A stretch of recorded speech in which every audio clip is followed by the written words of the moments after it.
후원해주셔서 진심으로 감사드립니다. 당신의 따뜻한 마음이 우리에게 큰 힘이 됩니다. 천 스트릭랜드의 수석 코치인 에릭 닉식이 어제 아리엘 헬와니와 인터뷰를 하며 UFC 312에서 스트릭랜드의 성과에 대해 솔직하고 직설적인 평가를 내렸습니다. 하지만 그의 발언이 옳았는지 궁금합니다. 저는 에릭 닉식을 수년간 알고 지내왔습니다. 그는 프로페셔널한 태도를 유지하고 논란을 피하기 때문에 헤드라인을 장식하는 경우가 거의 없는 존경받는 코치 중 한 명입니다. 그래서 션 스트릭랜드에 대한 그의 최근 발언이 매우 놀라웠습니다. 아리엘 헬와니가 에릭 닉식 코치와 함께 션 스트릭랜드의 제러드 캐노니어와의 경기 성적에 대해 이야기하는 내용입니다. 아리엘은 스트릭랜드가 죽을 때까지 싸운다는 발언을 포함하여 그의 직설적이고 대담한 성격 때문에 비판을 받았다고 언급했습니다. 하지만 미는 토요일에 본 것과는 달랐습니다. 그는 이 비판이 공정한지 묻습니다. 닉식 코치는 비판이 타당하다는 데 동의하며 대답합니다.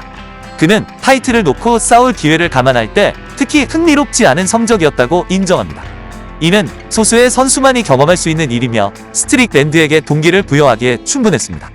닉식 코치는 스트릭랜드의 성적이 실망스러웠고 자신과 코칭 스태프를 포함한 모든 관계자에게 좋지 않은 영향을 미쳤다고 말합니다. 그는 스트릭랜드가 스포츠에서 자신의 목표를 평가해야 한다고 언급합니다. 즉, 돈을 버는 것인지 챔피언십을 추구하는 것인지에 대해 말입니다.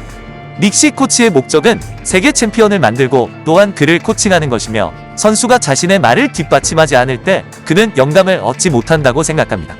이는 일반적으로 직설적인 발언으로 알려지지 않은 코치의 가혹한 말이었고 그래서 더욱 눈에 띄게 됩니다.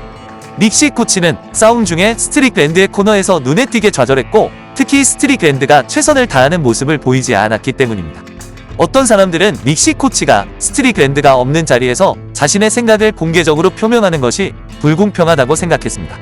저는 사실 이 부분에서 에릭 닉식의 의견에 동의합니다. 스트릭랜드의 드리커스 두 플래시스와의 마지막 싸움은 절실했으며 많은 사람들은 스트릭랜드가 이길 만큼 충분히 훈련했다고 생각했습니다. 그래서 그는 재경기에서 더 공격적일 것이라고 기대되었을 것입니다. 그러나 스트릭랜드의 성과는 더 나빴고 UFC 297에서 있었던 이전 싸움보다 성과가 적었습니다. 닉식 코치가 이것을 놓친 기회라고 생각하는 이유를 이해할 수 있습니다. 이것이 잔인하게 솔직한 것일까요? 스트릭랜드가 이를 기뻐할까요? 아마도 그렇지 않겠지만 이는 그를 깨우기 위한 코칭 전략일 수도 있습니다. 닉식 코치는 스트릭랜드가 얼마나 많은 것을 놓쳤는지 보여줌으로써 그에게 동기를 부여하려고 할 수 있습니다. 닉식 코치가 못된 짓을 하는 것이 아니라 스트릭랜드가 변화를 만들도록 밀어붙이려고 한다고 생각합니다.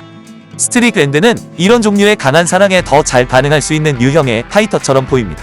저는 닉식 코치의 의견에 동의합니다. 스트릭랜드는 충분히 공격적이지 않았고 이 싸움에서 필요한 것을 하지 않았습니다.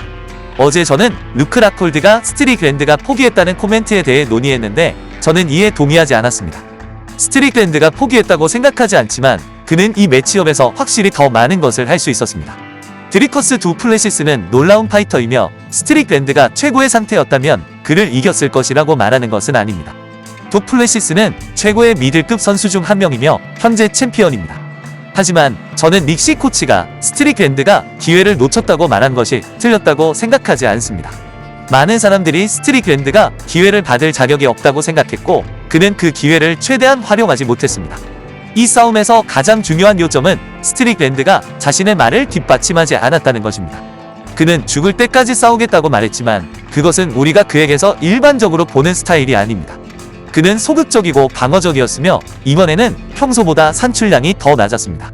사람들이 부상 가능성을 언급하는 것을 들었습니다. 그는 팔에 문제가 있었는지 그럼에도 불구하고 성과는 실망스러웠습니다. 저는 스트릭랜드의 공격성 부족이 심장과 같은 신체적 문제와 관련이 있다고 생각하지 않습니다. 싸움 중에 그는 지나치게 피곤해 보이지 않았기 때문입니다. 문제는 더 정신적인 것이었습니다.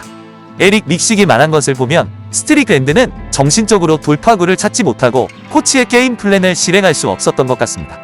싸움 중에 스트릭랜드가 코너에서 닉식에게서 돌아서는 순간도 있었는데 이는 그가 완전히 듣지 않는다는 것을 보여주었습니다. 저는 닉식 코치가 여기서 엄하게 대하는 것일 뿐이라고 생각하지만 제 생각에는 선을 넘지 않았습니다. 그는 주목을 받거나 자신에 대해 이야기하는 유형의 코치가 아닙니다. 닉식은 진심으로 자신의 선수들을 걱정하고 있으며 저는 그와 함께 훈련하는 여러 사람과 이야기를 나누었습니다. 그가 이런 말을 하는 데에는 이유가 있을 것이고 저는 그가 완전히 공평하다고 생각합니다. 업계 최고 중 한 명인 션 스트릭랜드의 매니저 랜스는 스트릭랜드에 대한 최근 비판 중 저는 이런 일에 대해 거의 말하지 않지만 사실을 밝히고 싶었습니다. 스트릭랜드는 데뷔 전에 다른 누구도 나서지 않을 때 알렉스 페레이라와 싸웠고 단 6주 전에 통보를 받고 이스라엘 아데사냐와 세계 타이틀을 놓고 싸웠습니다. 토요일의 결과는 누구도 예상하지 못했지만 션은 바로 그런 사람입니다. 저는 이 두 가지 관점이 관련이 있다고 생각합니다. 스트릭랜드가 항상 훌륭한 성과를 내는 선수는 아니지만 사람들은 코스타와의 흥미진진한 싸움을 잇는 경향이 있습니다. 그것은 훌륭한 성과였습니다. 스트릭랜드는 분명히 훌륭한 성과를 낼 수 있습니다. 파울로 코스타와의 싸움은 흥미진진하지 않았고 5회의 싸움 후보로는 돋보이지 못했습니다. 그리고 그의 최근 싸움도 그다지 재미있지 않았습니다. 팬들은 실망할 권리가 있지만 기억력이 짧습니다. 아데사냐와의 싸움을 다시 보면 탄탄한 성과를 볼 수 있을 것입니다. 물론 그는 아데사냐를 끝내지 못했지만 말하기는 쉽지만 실천하기는 어렵습니다. 아데사냐는 이전에 단 한 번만 노가웃 당했으며 그것은 알렉스 페레이라에게 당한 것입니다. 스트릭랜드의 스타일에 관해서는 팬들이 그가 사람들이 기대하는 것처럼 거칠고 야만적인 선수가 아니라고 말하는데 공정할 수 있습니다. 저는 이 싸움에서 스트릭랜드가 충분히 공격적이지 못했다고 비판하는 것이 공정하다고 생각하지만 스트릭랜드는 싸움을 하고 기회를 잡은 후 공격적으로 나가는 그런 사람이라는 데 동의합니다. 팬들은 스트릭랜드가 꾸준히 힘든 싸움을 치르고 이겨냈다는 사실을 잊는 경향이 있습니다. 그래서 닉시 코치는 최근 싸움에 대한 평가에서 옳았지만 매니저 랜스도 옳다고 생각합니다. 스트릭랜드는 최근 타이틀전을 위해 충분한 휴식을 취했기 때문에 팬들은 그의 전반적인 이력과 그가 치른 힘든 싸움에 대해 그에게 더 많은 공을 돌려야 한다고 생각합니다.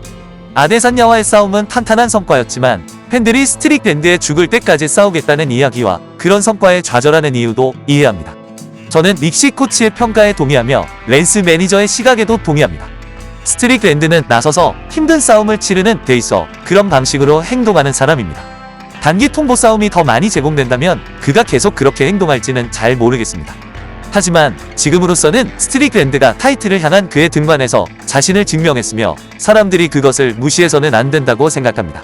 스트릭랜드의 경기 성과에 대해 어떻게 생각하셨나요? 닉시 코치의 발언에 동의하시나요? 또한 스트릭랜드의 매니저 랜스가 그를 변호하는 것에 대해 어떻게 생각하시나요?